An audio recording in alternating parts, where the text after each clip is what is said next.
cultural.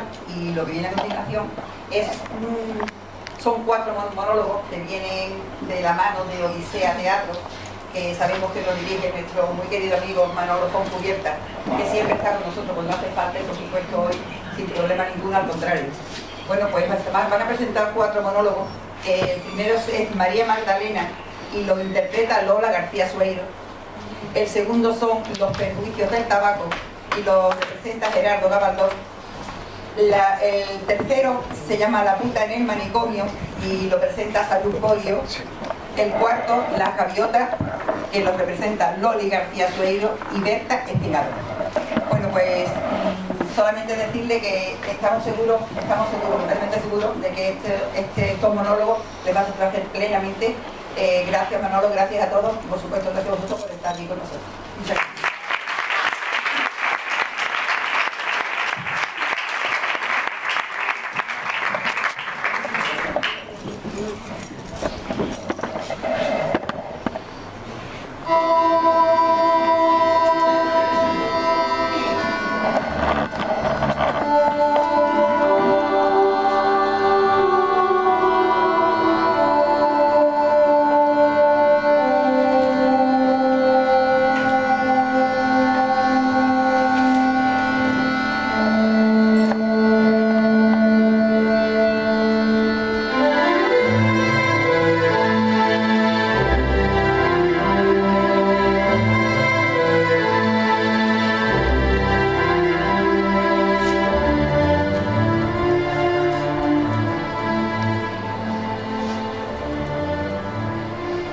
Me llamo María.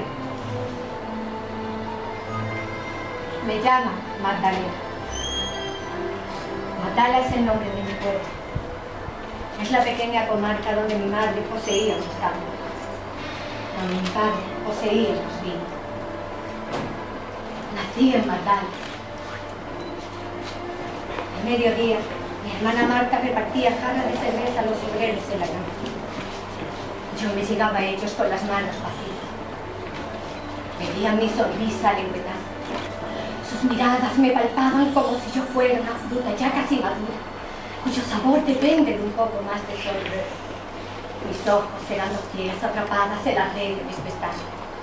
Mi boca casi negra, una sanguijuela hinchada de sangre. El palomar rebosaba de palomas, el arca de pan. El cofre de monedas con la esfinge en césped. Marta se estropeaba la vista marcándome a Juan con las iniciales de Juan. La madre de Juan tenía pesquería, el padre de Juan tenía vino. Juan y yo, sentados el día de la boda bajo la higuera de la puerta, sentíamos ya sobre nosotros el intolerable peso de 70 años de felicidad. La misma música de baile se tocaría en la cola de nuestras vidas. Yo me sentía ya llena de los hijos que ellas iban a tener. Juan llegaba hacia mí, desde el fondo de su infancia. Sonreía a los ángeles como los míos. Los ángeles eran sus únicos compañeros. Yo había rechazado por amor a él los ofrecimientos del centurión romano. Juan huía de las tabernas, donde las prostitutas se agitaban como víboras al son excitante de una flauta triste. Apartaba la vista para no ver el rostro redondo de las criadas de la granja. Amar de inocencia fue mi primer pecado. No sabía yo que otro había amado a Juan antes de que yo lo amara, antes de que él me amara a mí. Yo no sabía que Dios era el remedio que buscaban los solitarios. Presidía yo el banquete de bodas en el cuarto de las mujeres. Las matronas me susurraban al oído consejos de alcahueta y recetas de cortesana. La flauta gritaba como una virgen, los tambores resonaban como corazones. Las mujeres se revolcaban en las sombras paquetes de velo, racimos de celos, y me merodeaban con voz pastosa la violenta felicidad de recibir al esposo. Los corderos que estaban degollando en el patio chillaban como los inocentes entre las manos de los carniceros de Herodes. No pudo oír, a lo lejos, el balido del cordero ladrón. Los humos de la noche emborronaron todo en la habitación de arriba. El día gris perdió el sentido de las formas y colores de las cosas. No reparé en el blanco vagabundo, sentado entre los parientes pobres, en el extremo más alejado de la mesa de los hombres, que comunicaba a los jóvenes, solo con tocarlos o darles un beso. Arriba de ese deleite que les obligaba a apartarse de todo. Yo no adivinaba la presencia del seductor que hace parecer la renuncia tan dulce como el pecado. Cerraron las puertas, quemaron perfumes para alejar a los diablos y nos dejaron solos. Al levantar los ojos, advertí que Juan no había hecho sino atravesar su fiesta de bodas, como si se tratara de una plaza llena de gente con motivo de alguna fiesta pública. Temblaba solo de dolor, estaba pálido, de vergüenza. Solo temía un desfallecimiento del alma que lo dejara impotente para poseer a Dios. Era incapaz de distinguir en el rostro de Juan la mueca del asco de la del deseo. Era virgen. Y toda mujer, cuando ama, es una pobre inocente. Comprendí más tarde que yo significaba para él la peor de las culpas carnales, el pecado legítimo probado por la costumbre. Tanto más vil, cuanto te está permitido revolcarse en él sin rubor, tanto más de temer, cuanto que no trae consigo la condenación. Había elegido en mí a la más escondida de las muchachas, a quien él pudiera cortejar, con la secreta esperanza de no tenerla nunca. Yo justificaba su repugnancia hacia otras presas más asesinas. Sentada en aquella cama, ya no era más que una mujer fácil. La imposibilidad en que se encontraba de amarme creaba entre nosotros una similitud más fuerte que esos contrastes del sexo que sirven entre dos seres humanos para destruir la confianza, para justificar el amor. Ambos deseábamos ceder a una voluntad más fuerte que la nuestra, entregarnos, ser cogidos, y salíamos al paso de todos los dolores para dar a luz a una nueva vida. Aquella alma de largos cabellos corría hacia mi esposo. Apoyaba la frente en el cristal cada vez más empañado por su aliento. Los ojos cansados de las estrellas ya ni siquiera nos espiaban. Una sirvienta al acecho, al otro lado de la puerta, tomaba quizás mis sollozos por exclamaciones de amor. Se alzó en la noche una voz llamando a Juan por 3 veces, como sucede en las casas en donde alguien va a morir. Juan abrió la ventana, se asomó para medir la profundidad de la sombra y vio a Dios. Yo no vi más que las sábanas de la cama y las ató para hacer con ellas una cuerda. Mosca de fuego palpitaban en la tierra como si fueran astros. Así que parecía sumergirse en el cielo. Perdí de vista aquel tránsfugo capaz de preferir una mujer al pecho de Dios. Abrí prudentemente la puerta de mi habitación, en donde nada había sucedido, al no ser un ruido. Salté por encima de los convidados que roncaban en el vestíbulo y cogí de la percha el capuchón del ángel. La noche era demasiado oscura para ver en el suelo las huellas de las plantas de vino. Las piedras con las que tropezaba no eran de aquellas que yo saltaba la pata coja al salir del colegio. Percibí a las casas por primera vez, como las ven desde afuera los que no tienen nada. Por los rincones de las callejuelas de mala fama tornaban a resumar los consejos en las bocas desdentadas de las alcahuetas. Había vomitonas de borracho bajo los arcos del mercado que me recordaban a los charcos de vino del festín de boda. Para escapar de la ronda, corrí a lo largo de las galerías de la posada hasta llegar al cuarto del teniente Román. Aquel bruto me vio, borracho aún de las libaciones en mi honor a la mesa de Lázaro. Sin duda me tomó por una de las rameras con que solía acostarse. Tuve la cara tapada con el capuchón de Lázaro. La cosa fue más fácil cuando se trató de mi cuerpo. Cuando él me reconoció, yo ya era María Magdalena. Le oculté que Juan me había abandonado en mi noche de bodas, por miedo a que se creyera obligado a verter en el vino de su deseo el agua insípida de su compasión. Dejé creer que prefería sus brazos velludos a las manos largas y siempre juntas de mi pálido amor. Le guardé el secreto a Juan de su fuga. Los niños del pueblo descubrieron dónde me encontraba y me quitaron el libro. Lázaro mandó a limpiar el estanque del molino, creyendo encontrar allí el cadáver de Juan. La madre de Juan vino a rendirme cuenta del pretendido suicidio de su hijo único. Yo no me defendí. Me pareció menos humillante dejarles creer a todos que el desaparecido me había amado locamente. Al mes siguiente, Mario recibió orden de reunirse en Gaza con la segunda división de Palestina. No encontré el dinero necesario para adquirir en el carro uno de esos puestos de tercera clase, reservado desde siempre a los profetas, a los miserables, a los soldados con permisos y a los mesías. El posadero me contrató para limpiar los vasos. Aprendí de mi patrón la cocina del deseo. Era muy dulce para mí saber que la mujer despreciada por Juan caía sin transición al último puesto de las criaturas. Cada golpe, cada beso, me moldeaba un rostro, unos pechos y un cuerpo diferente del que mi amigo no había acariciado. Un camellero beduino consintió en llevarme a Jaffa mediante el pago en abrazo. Un marinero marsellés me tomó a bordo de su barco. Yo iba acostada en la popa y me contagiaba del cálido temblor del mar lleno de espuma. En un bar de Pireo, un filósofo griego me enseñó la sabiduría como un desenfreno más. En Esmirna, las larguezas de un banquero me enseñaron la dulzura que el chancro de la ostra y la piel de los animales feroces añaden al cuerpo de una mujer desnuda. De suerte que fui envidiada, además de desear.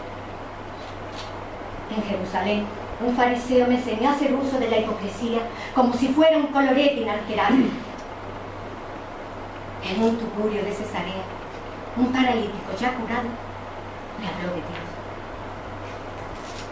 Pese a las súplicas de los ángeles, que sin duda se esforzaban por devolverlo al cielo, Dios continuaba errando de pueblo en pueblo, mofándose de los sacerdotes, insultando a los ricos, dividiendo a las familias, disculpando a la mujer adúltera, ejerciendo por todas partes su escandaloso oficio de Mesías. Hasta la eternidad tiene su hora de muerte. Uno de aquellos martes en que solo invitaba gente célebre, Simón el fariseo tuvo la ocurrencia de rogar la asistencia de Dios.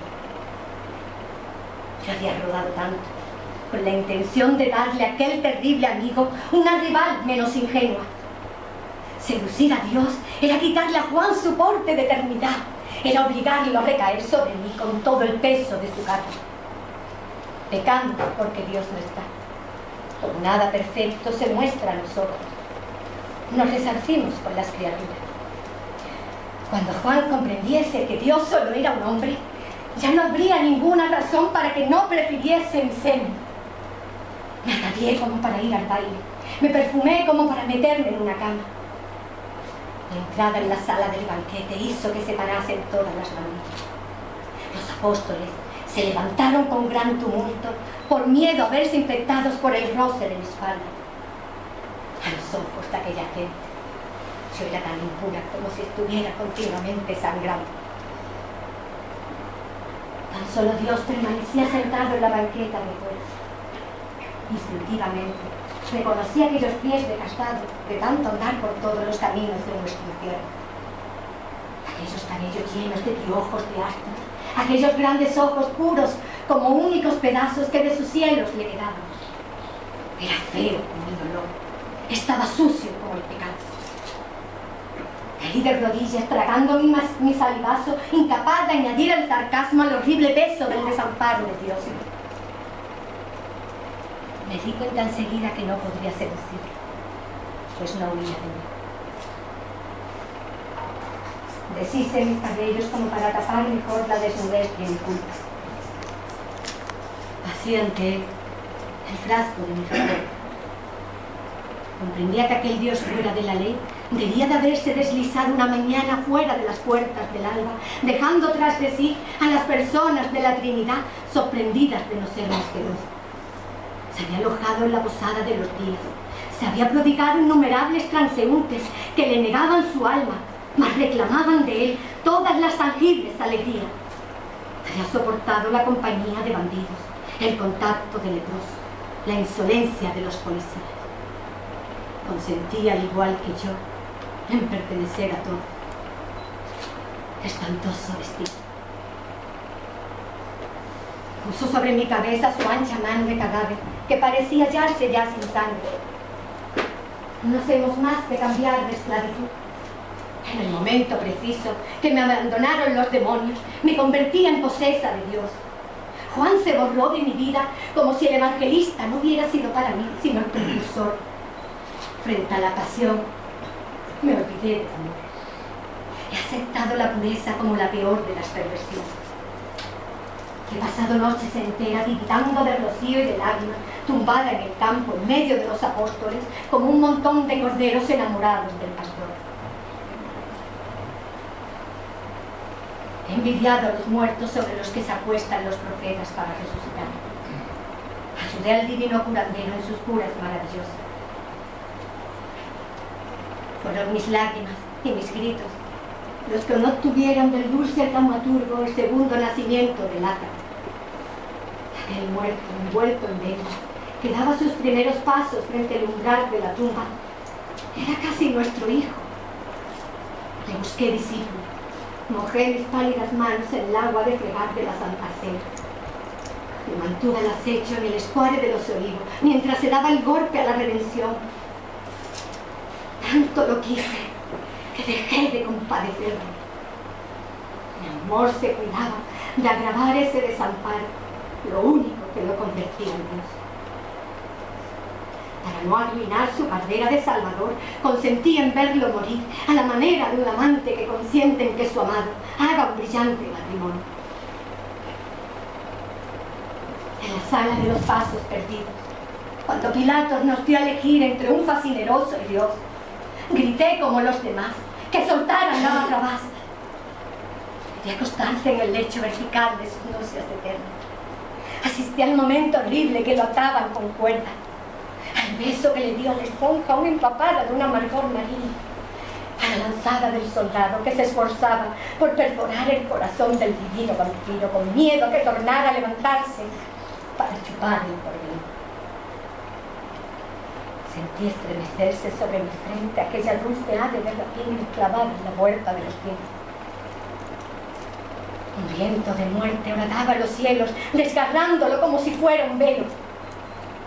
El mundo se vencía del lado de la noche, arrastrado por el peso de la cruz. El pálido capitán colgaba de las vergas de 3 mástiles sumergidos por la culpa.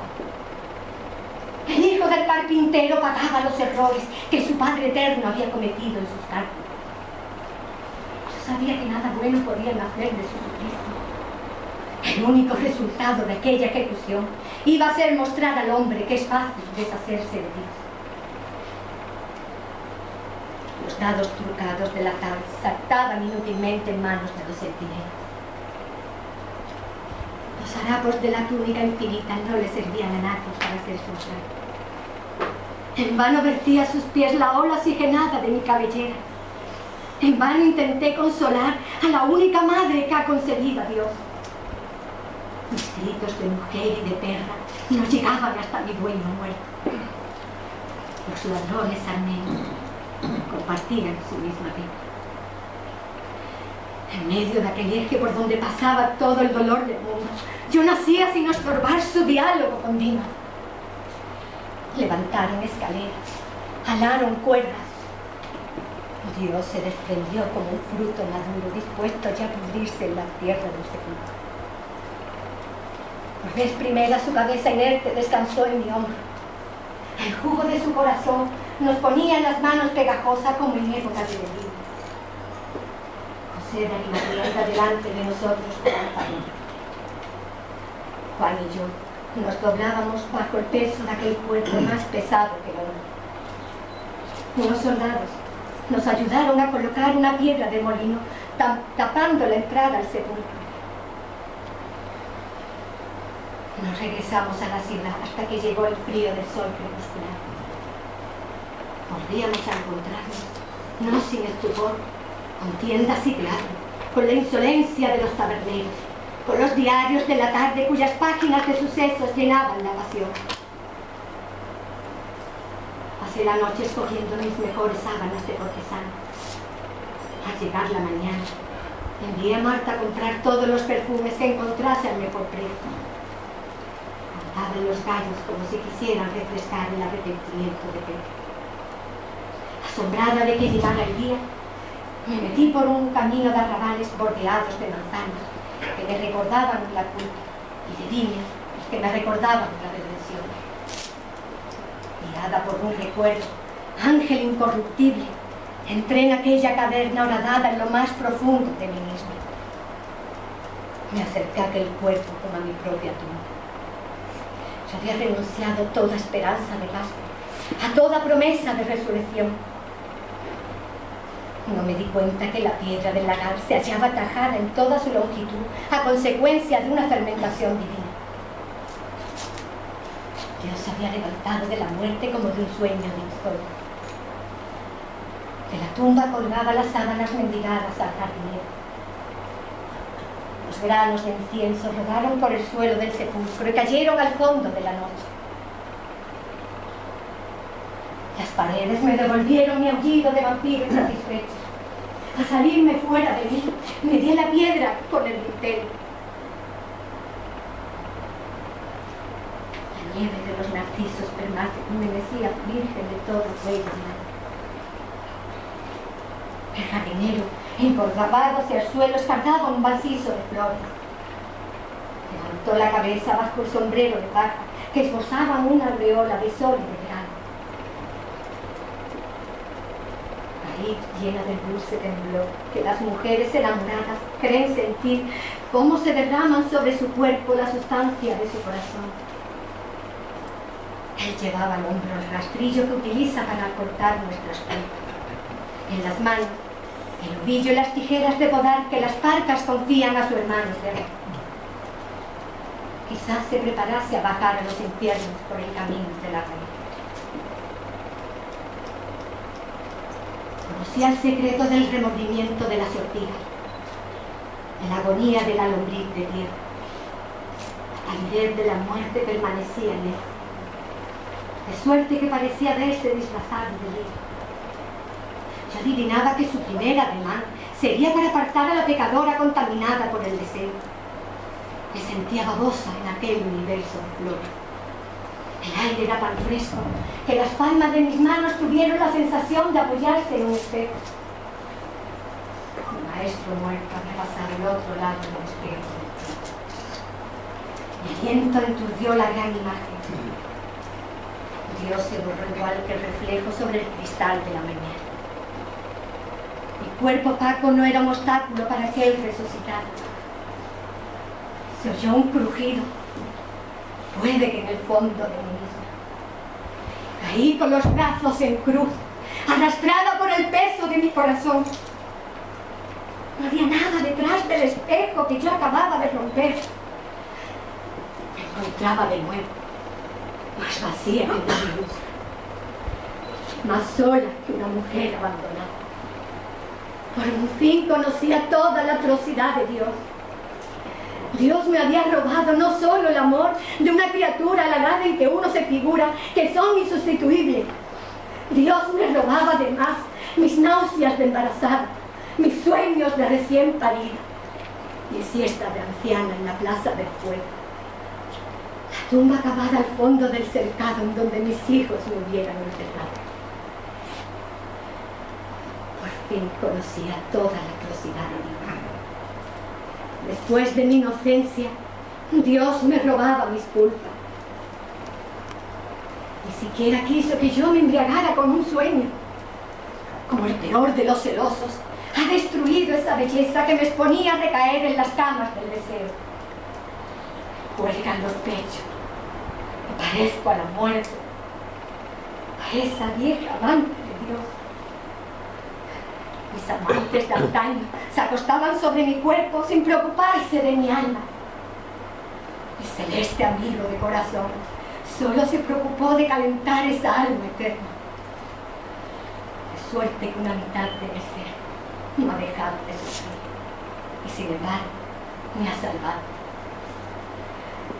Gracias a él no recibí de la alegría sino su parte de dolor, la única inagotable. Me escapo de la casa y de la rutina de la cama, del peso muerto del dinero, del callejón sin salida que es el éxito, del contento que procuran los honores, de los encantos del infame. Puesto que aquel condenado al amor de Magdalena se ha evadido al cielo, evito el insípido error de ser necesaria a Dios y cediendo en dejarme llevar por la gran ola divina. No me arrepiento de haber sido rehecha por las manos del Señor. No me ha salvado ni de la muerte, ni del mal, ni del crimen, pues gracias a ellos nos salvamos. Me han salvado tan solo de la felicidad.